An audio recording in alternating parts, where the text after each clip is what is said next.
हरे कृष्णा, राधे राधे। आज इस वीडियो में हम देव उठनी एकादशी के विषय पे चर्चा करेंगे। देव उठनी एकादशी पर कैसे पूजा करें, कैसे देवों को उठाएं, क्या विशेष भोग लगाएं, तुलसी विवाह कैसे करें, इन सब विषयों पर डिटेल में बात करेंगे।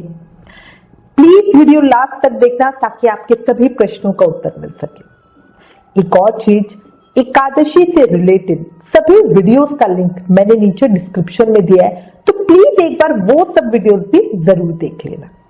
चर्चा शुरू करते हैं।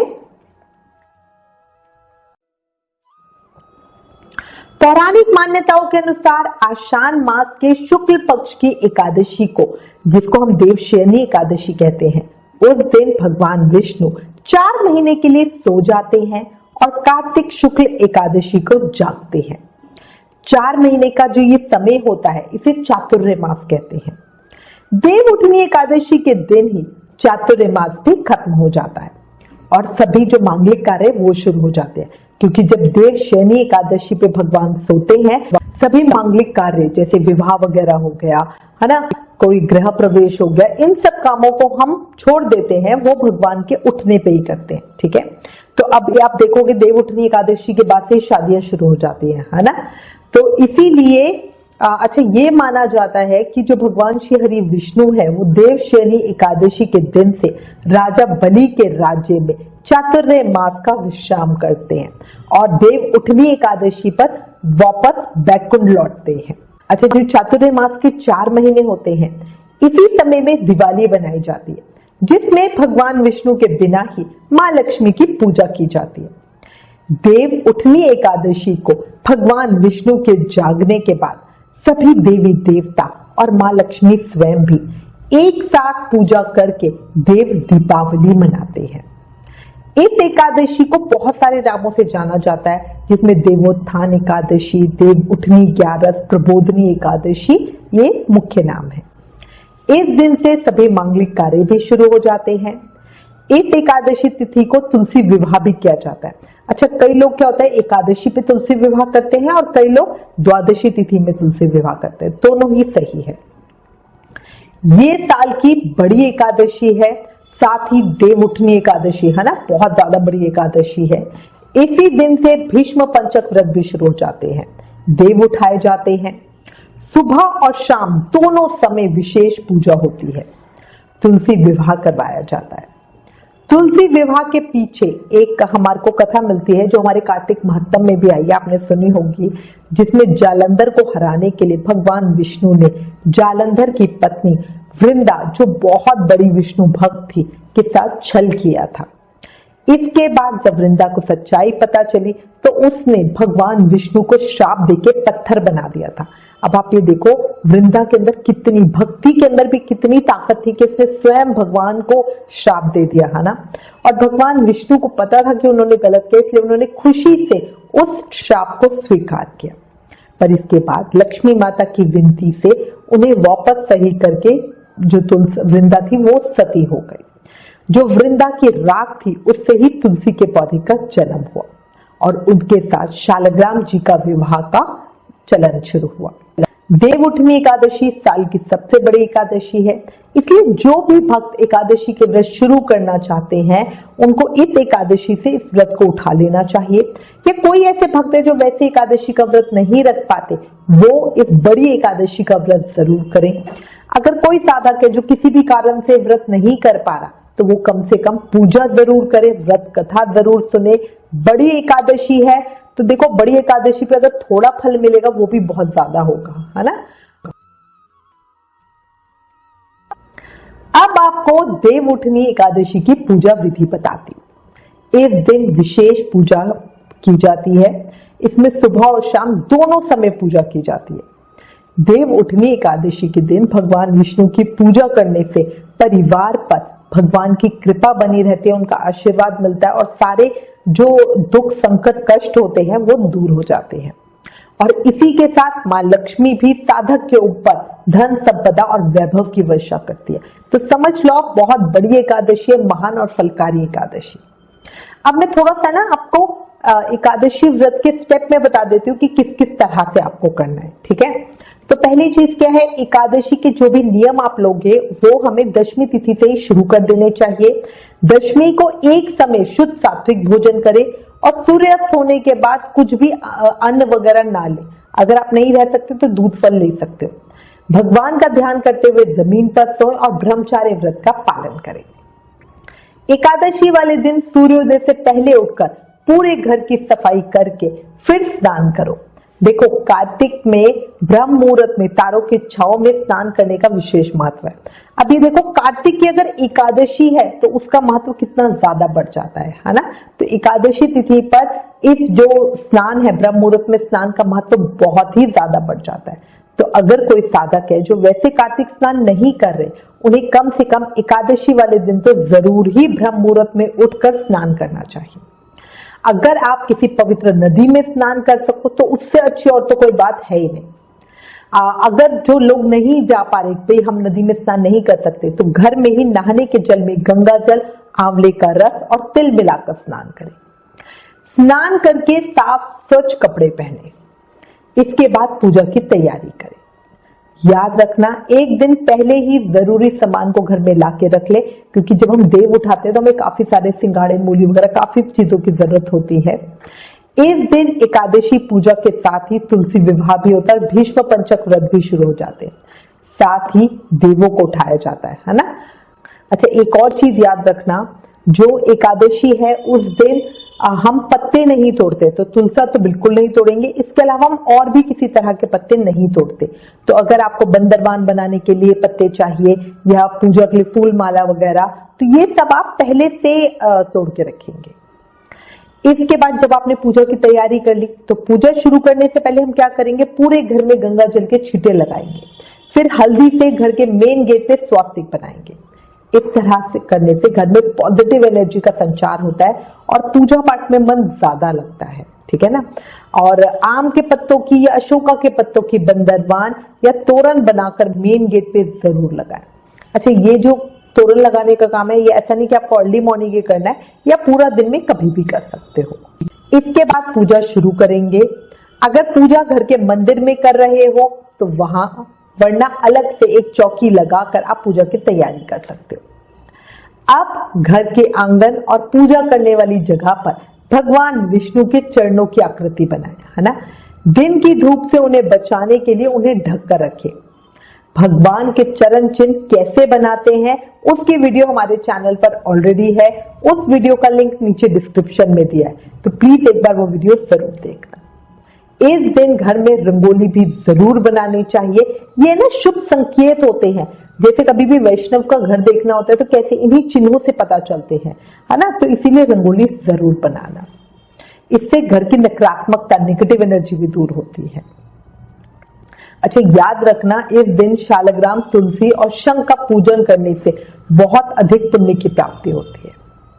अब हम पूजा शुरू करेंगे तो उसके लिए सबसे पहले अपने व्रत का संकल्प लेंगे। आप एकादशी के साथ, अगर आप चाहो खाली एकादशी व्रत रख रहे हो तो एकादशी का संकल्प लोगे।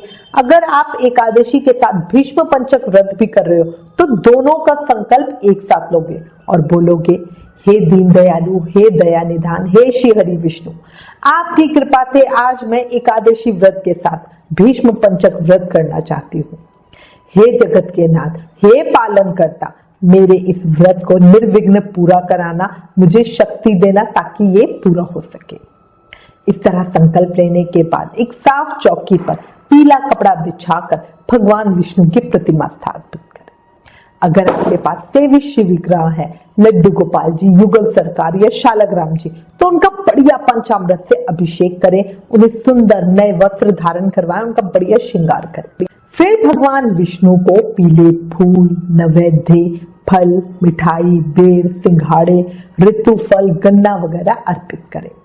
कई स्थानों पर परिवार के रिवाज के अनुसार देव उठाने के लिए एक ओखली में गेरू से भगवान विष्णु का चित्र बनाया जाता है। फिर ओखली के पास फूल, मिठाई, सिंघाड़े और गन्ने रखे जाते हैं, जैसे, और उसको डलिया से ढक दिया जाता है। तो इस तरह भी कई जगह पे देव उठाते हैं।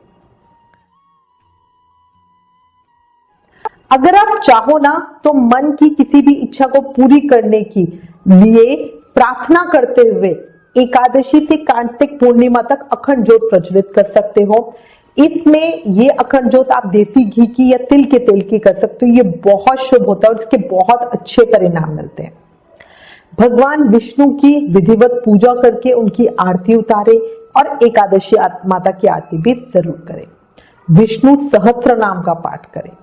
सूर्य भगवान को जल अर्पित करें और तुलसी महारानी की भी पूजा जरूर करें।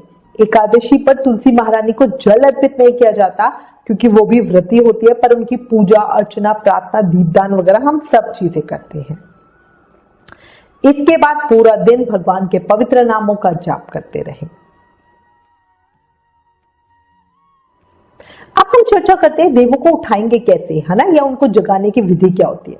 तो शाम को भगवान विष्णु की विशेष पूजा करेंगे क्योंकि हमें भगवान को उठाना है। शाम के समय ही तुलसा विवाह और भगवान विष्णु को निद्रा से जगाया जाता है, याद रखना।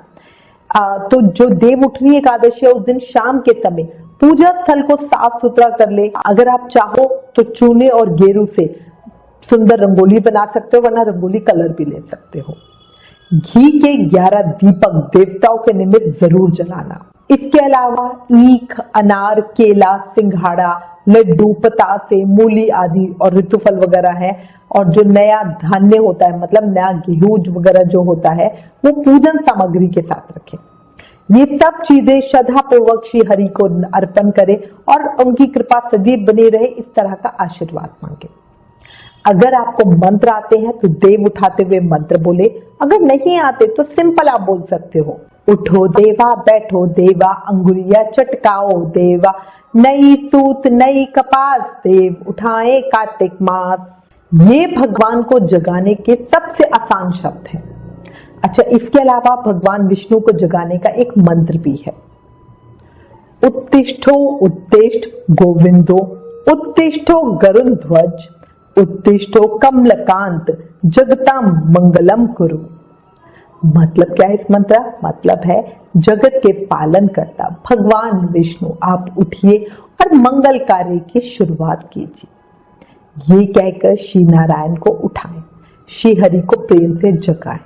उसके बाद उनकी षोडशोपचार विधि से पूजा करें। सुख सौभाग्य में वृद्धि करने के लिए प्रभु का चरणामृत जरूर लें।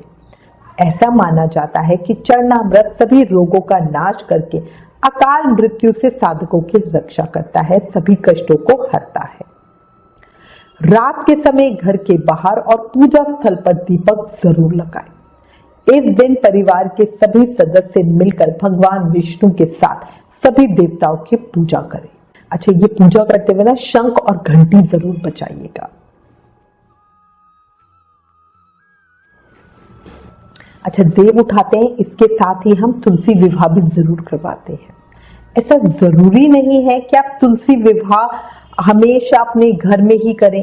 ये एक शुभ मांगलिक कार्य है ना, तो सब मिलकर करना चाहिए। अगर आप चाहो तो तुलसी विवाह का आयोजन घर के पास वाले मंदिर में कर सकते हो, या ऐसा भी कर सकते हो कि ग्रुप्स बना के कुछ स्त्रियां मिलकर किसी एक के घर पर तुलसी विवाह कर सकती हैं। अच्छा, कई लोग ऐसे भी हैं जो मंदिर से दूर रहते हैं या जिनके घर के आसपास कोई वैष्णव परिवार नहीं रहते हैं, तो ऐसे लोग क्या कर सकते हैं, तब आप अपने भाव के अनुसार अपने घर में ही सुंदर से विवाह करवा सकते हो। सुंदर बढ़िया मंडप बनाओ, उसे साड़ी या किसी चमकीले कपड़े से, फूलों से सजा लो। तुलसी जी के गमले को सुंदर पेंट पहले से ही करके रखो, उस दिन एकादशी वाले दिन नहीं करते हैं। तुलसी महारानी को साड़ी या चुनरी पहनाओ, फूल माला से सजाओ, फिर अपने सेवित शालग्राम जी के साथ उनका विवाह कराओ। अगर आपके सेवित शालग्राम जी नहीं है तो फिर उनका विवाह आप कृष्ण के साथ भी करवा सकते हो। अच्छा, तुलसी विवाह कराने के बाद तुलसी महारानी की परिक्रमा जरूर दो, उनके समक्ष दीपदान करो। कन्यादान में हम कुछ सामान और दान दक्षिणा भी देते हैं, तो वो भी अपनी श्रद्धा अनुसार जरूर देना। श्रृंगार का सामान देना। अगर आपको लगता है कि आप ये सब नहीं कर पाओगे तो कहीं बाहर किसी आयोजन में जाकर आप वहां सम्मिलित हो सकते हो। अगर समझो कि भाई ये भी संभव नहीं है, नहीं पॉसिबल है, तो आप अपने घर में ही सिर्फ तुलसी जी की परिक्रमा कर लो, उन्हें दीपदान कर दो और कुछ सामान का दान का, श्रृंगार का सामान भेंट कर दो, कुछ दान दक्षिणा दे दो। कहने का मतलब है इतना बड़ा दिन ऐसे ही खाली मत छोड़ना। जो जितना अपनी सामर्थ्य के अनुसार कर सकते हो उतना जरूर करना।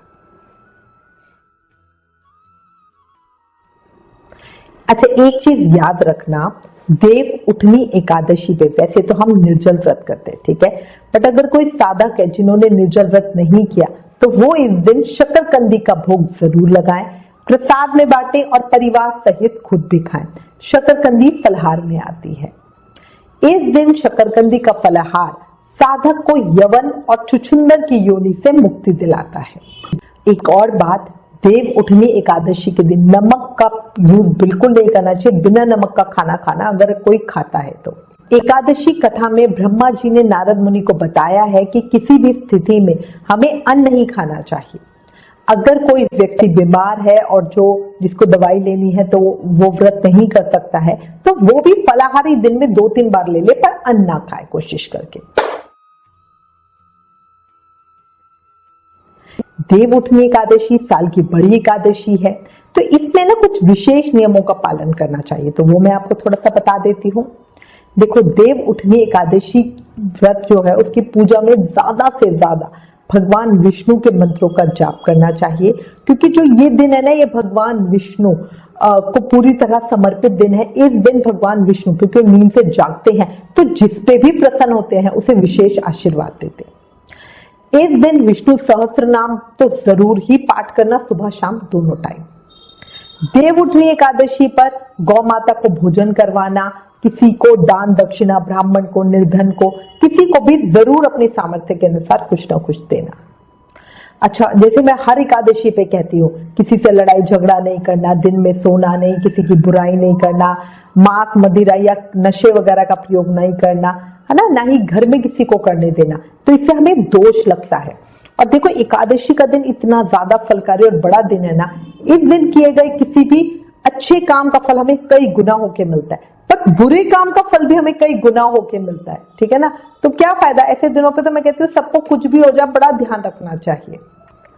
भूलकर भी झूठ नहीं बोलना, है ना, किसी की इधर उधर की बातें वो मत करना, गलती से भी किसी को नाराज मत करना, किसी ने का अपमान मत करना, क्योंकि जब किसी का दिल दुखता है ना तो उसमें से हाय निकलती है और उस हाय का फर्क बहुत ज्यादा पड़ता है। अच्छा, एक और बात, देव उठनी एकादशी के दिन आप व्रत करो या ना करो, लेकिन ब्रह्मचार्य व्रत का पालन जरूर करना। इस दिन संभोग या कोई भी शारीरिक गतिविधि है ना, वो अच्छी नहीं होती है। इससे भगवान विष्णु के क्रोध का आपको सामना करना पड़ सकता है। अच्छा, एक और चीज, देव उठनी एकादशी के दिन किसी भी जीव को ना मारे। बार बार बोल रही हूँ, और ये चीजें मैं स्पेसिफिक क्यों बता रही हूँ, क्योंकि लोग कहते हैं भाई ये तो गलती हो गई हमसे, है ना, झाड़ू लगा रहे हैं, कोई स्पाइडर हो गया, तो इसीलिए तो इस दिन कहते हैं ना एकादशी वाले दिन कि भाई आप झाड़ू मत लगाओ, है ना, ताकि गलती से भी कोई जीव हमसे ना मर जाए। दातुन इसीलिए नहीं करने दिया जाता, है ना, ताकि गलती से भी लकड़ी के अंदर कोई जीव हो वो ना हो जाए। पद्म पुराण में वर्णित एकादशी महत्तम के अनुसार देव उठनी एकादशी व्रत का फल 1000 अश्वमेध यज्ञ और 100 राजसूय यज्ञ के बराबर है। देखो कितने बड़े यज्ञ होते हैं, इनका फल हमें सिर्फ एक एकादशी व्रत करने से मिल जाएगा। एकादशी तिथि का उपवास शांति से, समझ से और जितना हो सके कम से कम बोल के करना। इस दिन अगर कोशिश जरूर कर लेना कि किसी पवित्र नदी में स्नान कर सको। इस व्रत को करने से जन्म जन्मांतर के पाप खत्म होते हैं और इंसान जो है वो जन्म मरण के चक्र से छुट्टी पाता है। अच्छा, विष्णु पुराण में एक बात कही गई है कि कोई भी साधक चाहे लोभ से या मोह से, किसी भी वजह से, जाने में अनजाने में, अगर देव उठनी एकादशी का पूजा करता है, व्रत करता है, तो वो समस्त दुखों से मुक्त होकर जन्म मरण के चक्र से ही मुक्त हो जाता है। अब देखो, ये साल की बड़ी एकादशी है, ठीक है ना, इस पे हर काम का बहुत बड़ा फल मिलता है, तो इसीलिए मैं आपको एक बड़ा छोटा सा काम बता रही हूँ, ये जरूर कर लेना, इससे मन की इच्छाएं पूरी होगी। देव उठनी एकादशी के दिन घर के पास जो भी मंदिर हो, घर के पास वाले मंदिर में, अपने घर के मंदिर में नहीं, वहां जाना और भगवान विष्णु को एक नारियल और बादाम अर्पित कर लेना। बादाम कितने लेने हैं पूरी तरह से आपके ऊपर है, ठीक है। इससे हमारी जिंदगी के जो रुके हुए काम होते हैं वो पूरे हो जाते हैं और बहुत अच्छा रिजल्ट हमें मिलता है। अब मैं अपनी अगली वीडियो में आपको देव उठनी एकादशी की व्रत कथा बताऊंगी और भीष्म पंचक व्रत की भी पूरी जानकारी दूंगी। ठीक है, इसी के साथ मैं उम्मीद करती हूँ इस वीडियो में दी गई जानकारी आपके लिए उपयोगी होगी। इससे रिलेटेड अगर आपके पास कोई भी कमेंट या सजेशन है तो प्लीज हमें लिखें। ज्ञान बांटने से बढ़ता है, इसलिए इस वीडियो को ज्यादा से ज्यादा शेयर करें। Please like, share and subscribe. Thank you. Hare Krishna.